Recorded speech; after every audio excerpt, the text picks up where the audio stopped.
Assalamualaikum warahmatullahi wabarakatuh teman-teman. Bagaimana kabarnya teman-teman hari ini? Semoga teman-teman semua selalu dalam keadaan sehat walafiat dan selalu semangat dalam mengikuti pembelajaran baik online maupun offline. Jangan lupa tersenyum. Teman-teman, kita bertemu lagi dengan pelajaran PLBJ. Pelajaran PLBJ kita minggu ini memasuki bab 10 perkembangan alat komunikasi. Alat komunikasi. Apa ya alat komunikasi itu, teman-teman? Sudah ada yang tahu? Alat komunikasi. Alat komunikasi adalah segala jenis peralatan atau media yang digunakan untuk menyampaikan sekaligus menyebarkan pesan atau informasi.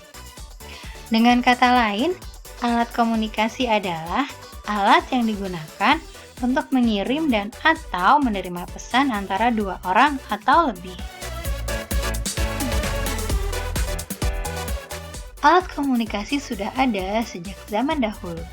Alat komunikasi pun mengalami perkembangan seiring berubahnya zaman, sehingga dapat dibedakan menjadi dua jenis, yakni alat komunikasi tradisional dan alat komunikasi modern.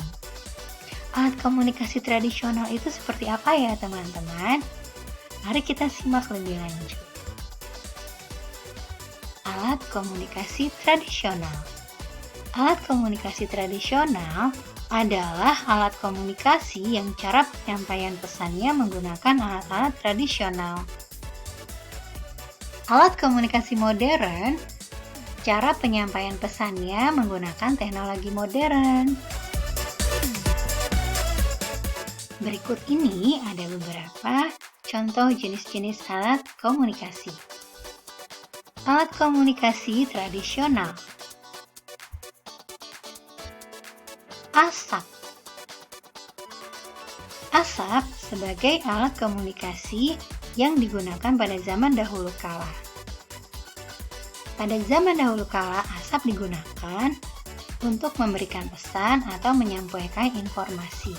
Asap juga dapat digunakan untuk meminta pertolongan ketika seseorang tersesat di dalam hutan dan juga sebagai penanda lokasi atau tempat di mana seseorang itu berada. Selanjutnya, teman-teman bisa lihat di sini ada burung merpati. Nah, burung merpati juga dikenal dengan sebutan merpati pos. Mengapa demikian? Karena burung merpati yang sudah terlatih sebagai perantara untuk mengirimkan pesan atau surat. Oleh karena itu, burung merpati juga dikenal sebagai burung pengirim pesan. Pada gambar di sini bisa teman-teman lihat di lehernya burung merpati ada seperti kawat ya untuk mengikat surat yang akan dikirimkan atau diantarkan. Selanjutnya ada daun lontar. Pada zaman dahulu kala, sebelum ditemukannya kertas, masyarakat menggunakan daun lontar untuk menulis pesan atau surat. Selanjutnya ada surat, teman-teman. Surat berbentuk lembaran kertas yang ditulis dengan tangan, berisi informasi atau pesan untuk seseorang atau kelompok.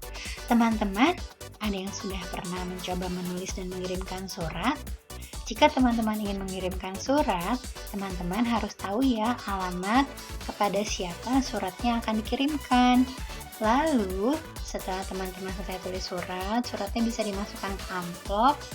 Lalu di bagian depan amplop, teman-teman menulis untuk siapa suratnya dan alamat lengkapnya. Lalu pada bagian belakang amplop ditulis siapa pengirimnya. Lalu teman-teman dapat pergi ke kantor pos. Sebelum surat dikirimkan, teman-teman membeli perangko, lalu ditempelkan di atas amplop. Lalu nanti ada cap posnya dan Pak Pos akan mengirimkan suratnya kepada yang dituju. Begitu cara berkirim suratnya teman-teman. Boleh teman-teman nanti coba berkirim surat dengan temannya. Jangan lupa minta alamatnya ya. Selanjutnya ada kentungan. Kentungan ini terbuat dari bambu atau dari kayu yang sudah dipahat dan juga ada pemukulnya. Fungsi kentungan untuk mengumpulkan orang-orang jika ada bahaya atau akan ada pengumuman. Teman-teman, di sini juga kita melihat ada beduk. Mungkin teman-teman sudah ada yang pernah melihat atau mencoba memukul beduk. Beduk biasanya ada di masjid atau di musola. Beduk juga merupakan alat komunikasi untuk beritahukan waktu sholat bagi umat Islam, dan beduk juga digunakan untuk mengumpulkan orang jika ada pengumuman atau informasi yang harus disampaikan kepada masyarakat. Selanjutnya ada lonceng, teman-teman. Lonceng ini terbuat dari besi.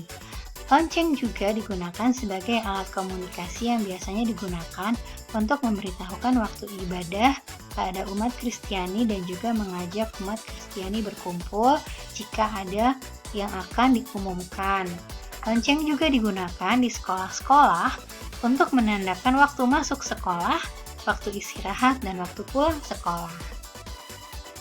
Nah, teman-teman, di sini kita melihat ada juga alat komunikasi menggunakan bendera. Alat komunikasi dengan bendera disebut juga semafor, biasanya digunakan oleh anggota pramuka, dan bendera yang digunakan sebanyak 2 buah. Cara menggunakannya dengan menggerakkan kedua tangan kita. Lalu selanjutnya teman-teman, ini dinamakan telepon kaleng. Ini juga merupakan salah satu alat komunikasi tradisional. Mungkin teman-teman boleh coba ya, kalau punya kaleng bekas dan benang boleh coba bikin di rumah. Tapi ini jangkauannya tidak terlalu jauh ya teman-teman. Bisa dilihat dari gambar di sini.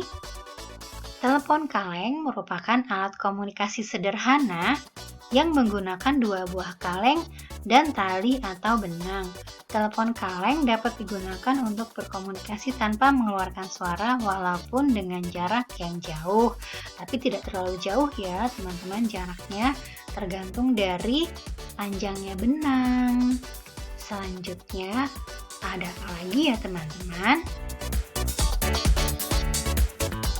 Selanjutnya kita memasuki zaman modern dengan alat komunikasi modern. Ada televisi. Televisi merupakan alat komunikasi satu arah karena kita hanya dapat menerima pesan atau informasi melalui suara, tulisan, dan gambar tanpa memberikan respon. Saat ini televisi sudah banyak ragam dan ukurannya dengan kecanggihannya masing-masing. Jadi kalau teman-teman pernah pergi ke toko elektronik mungkin menemani mama papanya, teman-teman bisa lihat ya bentuk televisinya sekarang sudah banyak yang datar atau flat seperti layar komputer. Dan ada juga televisi yang bisa langsung sambung ke internet. Selanjutnya ada walkie-talkie. Walkie-talkie merupakan alat komunikasi seperti radio panggil ya teman-teman. Dan ini menggunakan frekuensi radio. Biasanya banyak digunakan oleh bapak polisi atau bapak tentara untuk berkomunikasi, menyampaikan informasi dalam jarak frekuensi yang sudah ditentukan. Kalau biasanya pak polisi yang suka jaga lalu lintas di jalan-jalan raya, mereka membawa walkie-talkie ini ya. Kalau tiba-tiba nanti ada terjadi kecelakaan, jadi bisa berkomunikasi meminta pertolongan melalui walkie-talkie ini teman-teman. Lalu selanjutnya ada telegraf. Telegraf merupakan alat pengirim dan penerima berita dari jarak jauh yang menggunakan sandi Morse.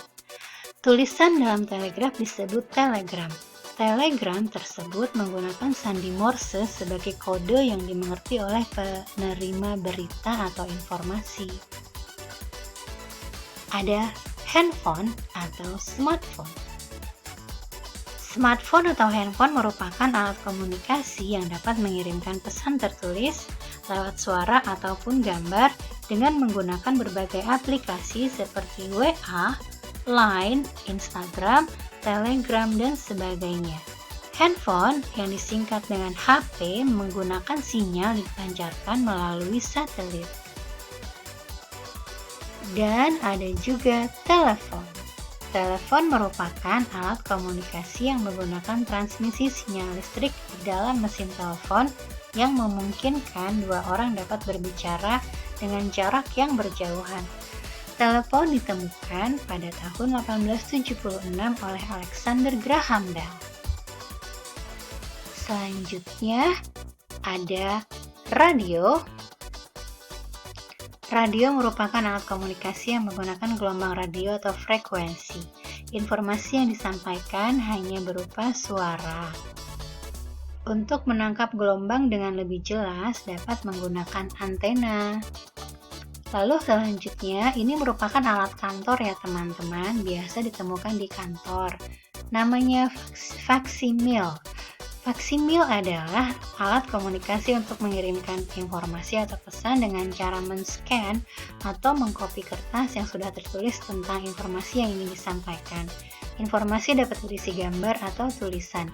Nah, untuk menggunakan fax ini, teman-teman membutuhkan nomor fax. Nomor fax itu hampir-hampir mirip ya teman-teman dengan nomor telepon. Selanjutnya ada computer set. Nah, fungsi dari perlengkapan komputer adalah untuk mengetik surat dan mengirimkan surat yang berisi pesan atau informasi melalui email. Email kita sebut juga dengan surat elektronik ya teman-teman. Selanjutnya ada pager. Pager atau penyerantara, lebih dikenal dengan pager atau radio panggil, adalah alat komunikasi yang populer pada awal tahun 90-an. Pager digunakan untuk mengirimkan pesan pendek dan memiliki suara yang khas. Untuk mengirim pesan, seseorang harus menghubungi operator terlebih dahulu agar pesannya dapat disampaikan kepada si penerima pesan. Lalu ada notebook atau lebih dikenal dengan laptop. Notebook atau yang lebih dikenal dengan sebutan laptop merupakan alat komunikasi modern yang berfungsi untuk mengirim pesan melalui email. Penggunaan laptop hampir sama dengan komputer, namun komputer tidak dapat dibawa-bawa, sedangkan laptop dapat dibawa kemana kita pergi. Nah teman-teman, demikian jenis-jenis alat komunikasi, dari jenis alat komunikasi tradisional sampai dengan alat komunikasi modern. Terima kasih teman-teman atas perhatiannya dan terima kasih sudah menonton videonya. Sampai berjumpa pada sesi konfirmasi. Wassalamualaikum warahmatullahi wabarakatuh.